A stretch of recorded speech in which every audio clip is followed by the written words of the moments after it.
자, 네 번째 봅시다. 네 번째는 뭐냐? 우리가 1941년에 뭐가 있었나? 임시정부가 건국강령이라고 하는 것을 발표를 하죠. 건국강령. 41년이면 이 시기 때 한참 중일 전쟁이 치열하게 있었죠. 일본이 물론 승승장구를 하고 되게 잘 나갔던 시기긴 하지만 임시정부에서는 확신이 있었습니다. 얘들은 결과적으로 패배할 것이고 끝난다. 절대 이길 수 없다.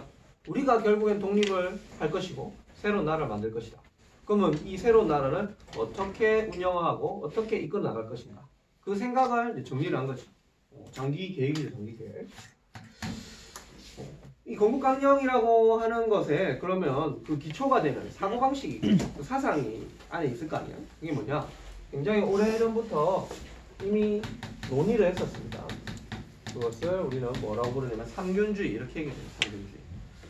이 삼균주의라고 하는 사상, 이거를 만들고 주도했던 사람이 이제 조소왕이라고 하는 인물인데, 이분은 그 당시에 뭐 유럽이나 미국이나 뭐 소련, 뭐 여러 나라를 돌아다니면서 각 나라들의 이 사항을 체크를 하고 확인을 했습니다. 그러면서 이제 장단점들을 생각해 봤겠죠. 우리가 앞으로 세울 나라, 대한민국이라는 나라는 어디를 모델로 해야 될 것이냐, 무엇을 본받아야 될 것이냐.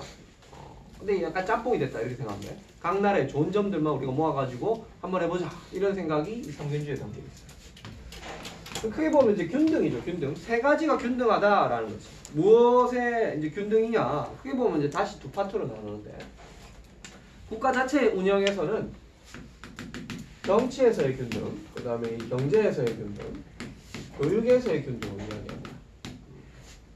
그리고 이제 이건 그 다음 상균주의의 세계관, 사고방식이라고 볼 수 있는데, 개인과 개인 간의 균등이 필요하고, 그 다음에 민족과 민족 간의 균등, 국가와 국가 간의 균등, 이런 것들이 따라져야 된다. 이 세계관적으로 보면 국가와 국가 간에 또는 민족과 민족 간의 균등이 있으면, 우위나 차별이 없으면 이 갈등이 발생하겠어요? 아무래도 좀 평화롭겠지? 어떤 쪽이 너무 세고 너무 쪽 약하면 침략이나 갈등이나 뭐 이런 것들이 일어날 수 있잖아. 그런 것들을 최대한 좀 하지 말자. 굉장히 평화적인 세계관이다. 이렇게 볼 수 있을까요? 자, 이런 이제 정치, 경제, 교육 분야에서 그럼 실질적으로 무엇을 해야 되느냐? 국가 운영 방식을 한번 봅시다. 정치에서의 이 균등은 무엇을 통해서 이루어질 수 있는가? 이 당시 조선왕은 정치적 자유를 보장하는 것이 바로 균등이다. 이렇게 생각을 했어요. 모든 사람들에게 정치적 자유, 정치에 참여할 수 있는 자유, 이런 것을 주자. 근데 이 시기 때만 하더라도 정치적 자유가 모든 사람에게 있지 않았단 말이지. 여러분들이 생각하는 대표적인 정치적 자유가 뭐겠습니까?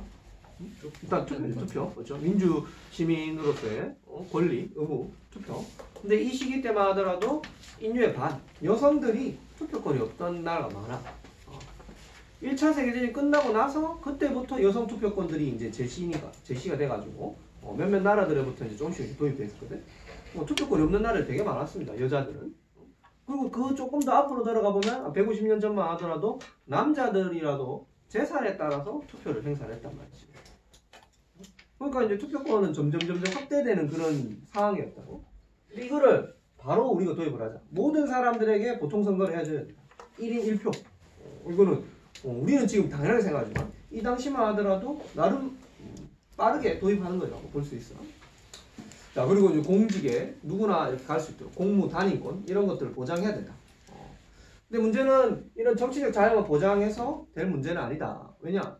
목 사는 사람들 또는 가난하고 힘든 사람들에게 정치적 자유, 투표권을 뭐 주니 많이 이런 건 중요하지 않고 이 사람들은 당장 먹고 사는 게 어려우니까 이 사람들의 경제적 어려움을 좀 해소해줘야 된다. 그 말은 경제적으로 이 빈부격차를 축소하지 않으면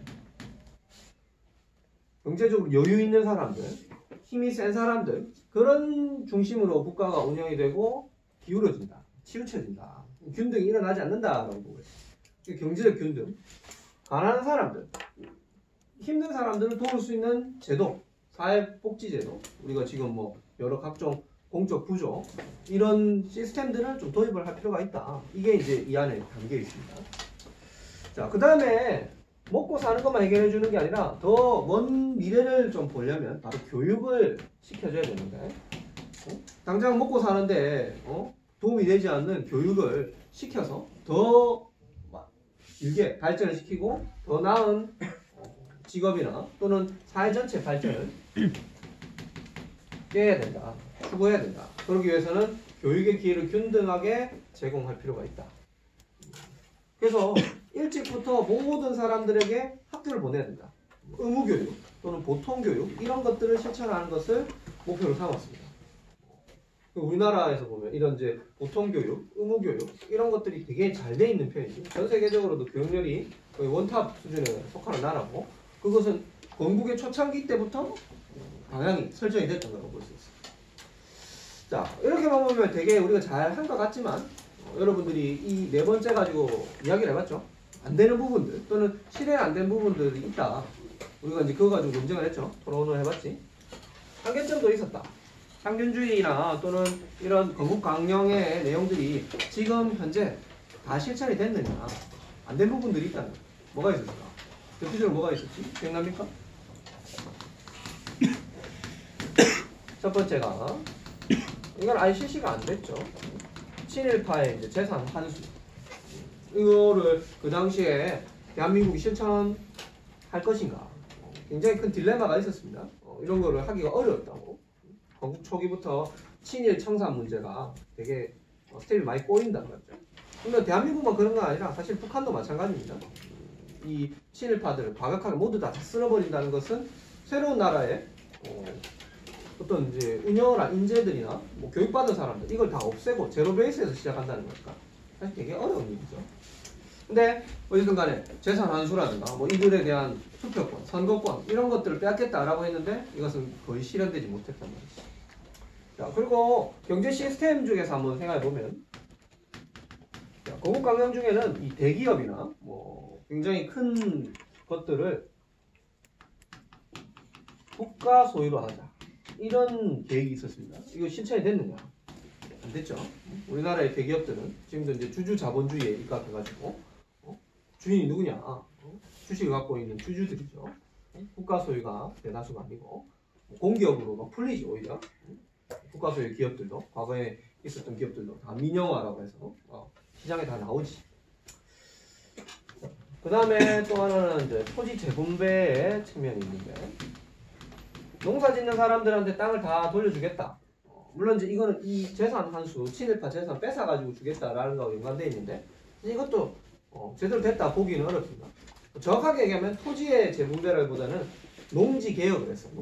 농사 짓는 땅은 손을 좀 봤습니다. 물론 이것도 토지 전체를 다 한 건 아니니까 좀 제약은 좀 있었죠. 물론 이제 이거를 가지고 뭐 누구는 되게 평가를 높게 하고 이거라도 한 게 어디냐라고 하는데 하여튼 초창기에 이 건국강령에서 얘기했던 것은 더 과격하고 더 많은 토지 재분배나 재산 분배 이런 것들이 반영이 돼 있었단 말이에요. 그런 계획이 있었는데 실천은 안 됐죠. 자, 그런 부분들을 여러분들이 한번 공부를 하면 좋겠습니다. 자, 교과서에 보면 여러분들이 좀 공부를 더 하겠다면 페이지를 좀 보세요. 148쪽 부분 있고 그 다음에 172쪽 그 다음에 182쪽 218쪽 그 다음에 222쪽 요 파트 한번 보세요. 네. 끝? 선생님 거기는 그냥 필기를 주는 건 좋은데. 그치. 뭐 그 정도면